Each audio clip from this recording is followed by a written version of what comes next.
Сәлеметсіздер ме оқушылар?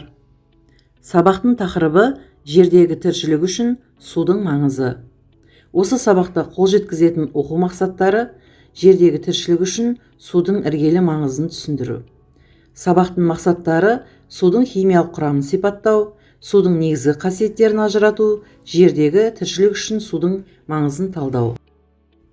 Оқушылар, біз бұл сабақта судың тіршілік үшін аса маңызды рөлін қарастырамыз. Су жердегі барлық тіршілік иелері үшін қажетті тіршілік көзі. Судың қасиеттері, табиғаттағы айналымы және адам организміне әсері туралы білетін боламыз. Су мөлдір, дәрменсіз, иіссіз және дәмсіз зат. Оның негізгі химиялық құрамы 2 сутегі атомы мен 1 оттегі атомнан тұрады. Су өмірдің барлық процестеріне қатысады. Зат алмасу, температураны реттеу, қоршаған ортамен байланыс. Адам денесінің 65-70% судан тұрады. Су болмаса, адам тек 3 немесе 5 күн ғана тіршілік ете алады. Табиғатта су үздіксіз айналымда болады.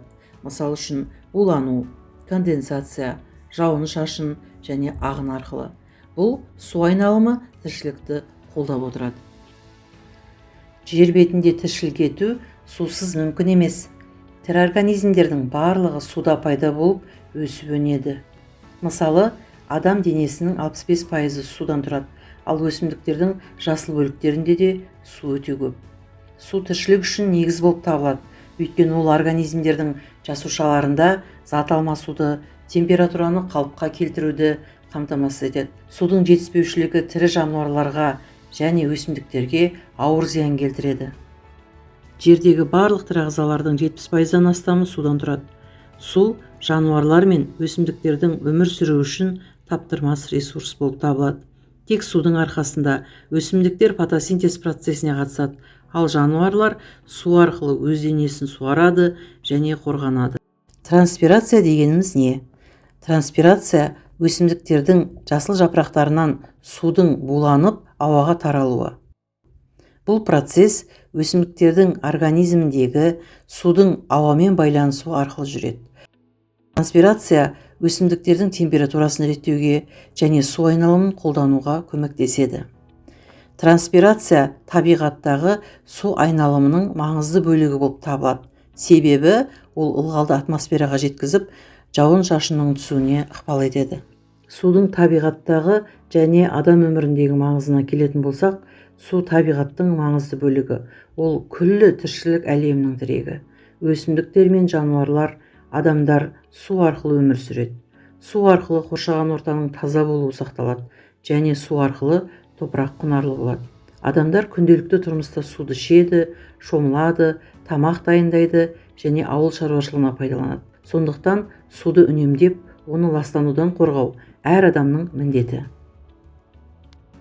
Судың ластануы ол бүкіл әлемдік ғаламдық мәселе. Су көздеріне түрлі зиянды заттар түседі. Бұл тіршілікке қауіп төндіреді.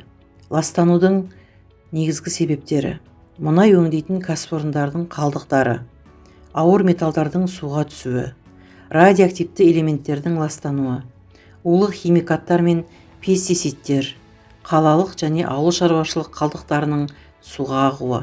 Біздің міндетіміз суды ластанудан қорғап, тіршілікті сақтап қалу. Тапсырма. Қаланың су станциясы тәулігіне 50 мың текше метр тұщы су өндіреді. Қала халқы 250 мың адам деп алайық. Әр тұрғын орташа есеппен тәулігіне 200 литр су жұмсайды. Су станциясының қуаты жеткілікті ме? Есептеңіз. Келесі сұрақ. Қала тұрғындарының тәулікті су тұтыну есептеңіз. Литрді текше метрге айналдырыңыз. Станция өндіретін су мөлшерімен салыстырыңыз. Келесі сұрақ. Егер су жеткіліксіз болса, үнемдеу жолдарына кемінде 3 ұсыныс беріңіз.